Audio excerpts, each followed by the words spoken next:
So we haven't had a chance to dig into it. And the short for giant question is, what's the most you'd be willing to give up for Travis Konecny? Now, if you're sitting there and you're watching the show and you're click, clack, you're typing away, and you're going to say, Yamamoto, a third, and Cece. Giddy up, because that's not getting you Travis Konecny. You're paying out the nose for this guy. He is cost-controlled. He is damn good, and he would fit in like a freaking glove to this Oilers top six. He is the dream offseason fit. He is the Ekholm level addition you'd be making to this forward group. So what's the most you'd give up? I'll tell you right now, the package starts with your 2024 first-round pick. You don't have one this year, you'd be giving up your one next year. Yep. What's part B to this? Okay, it includes the first, and Yamo or Foegele are the cap dump. Okay? Let's call it Yamo. Okay, first and Yamo's the cap dump. Remember, he's close to a negative asset at this point. What's piece 3?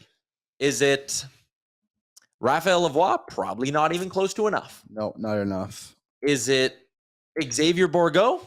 Would you do it? I would do it. I think there would be temptation from Philly as well on him. I think so as well. I think maybe you could look at Bourgault and say, oh, we'll give him a year and one more year to play pro. Then he's up with the big team. One of those guys who can really come out of the rebuild with us nicely while he's hitting his prime. Yep. Bourgault, maybe. Would you do Philip Broberg? Yeah, I would. I would do Broberg. I think I wouldn't do anything. That would be it. So you wouldn't go to Holloway? No, I would not go to Holloway.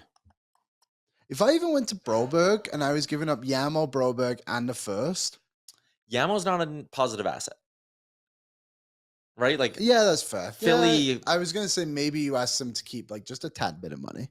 Yeah, actually, that's a good point. Just a tad. If they could keep $1 million of Konecny, even if it brings it down to $5 million, yeah, $500K, sure, for 2 years, like I would ask for that, and I would throw in the third, fourth, whatever it may be as well, just to kind of get it over the hump.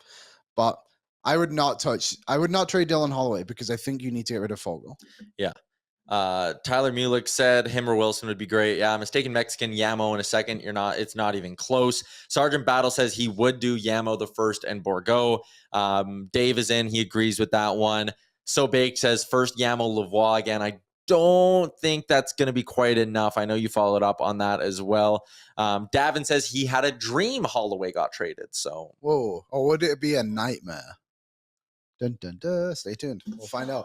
Here's where I come out on the Broberg thing. I do Bourgault. Bourgault is, again, your top 6 is so locked up for the next few years that, like, you can move Bourgault. I don't think it's that big of a deal. Like, it always sucks to move prospects, but we're not dealing with a piece in Travis Konecny who's just coming onto the scene here. Yeah. He gets hurt. I understand that. But, like, let's look at these numbers, AB. Flash those up. He scores a lot of goals on bad hockey teams, man. How many goals do you think he scores on a good freaking hockey team? 26 years old, too. You could re-sign him in 2 years, get him through his prime. Like, he's a right winger. You need a right winger. Someone said first Yamo Lavoie on a fourth. I just don't see how Lavoie would have interest to the Flyers, if I'm being honest with you. I think he's a bit too old of a prospect for them to be interested and not enough high-end upside there. Yeah, I think that's fair. I don't know. Maybe they would. Like, it just depends how badly they want to strip it all the way down, right? Yeah. Maybe they needed Lavoie to play, but I don't know. I wouldn't touch Holloway. Holloway would not be in the conversation with me on this one. QF Pro says Bourgault, a first, and Yamo. I'll do it. Here's where I'm okay with trading Philip Broberg. Like, what are we doing here? Trying to win a cup next year? Yeah.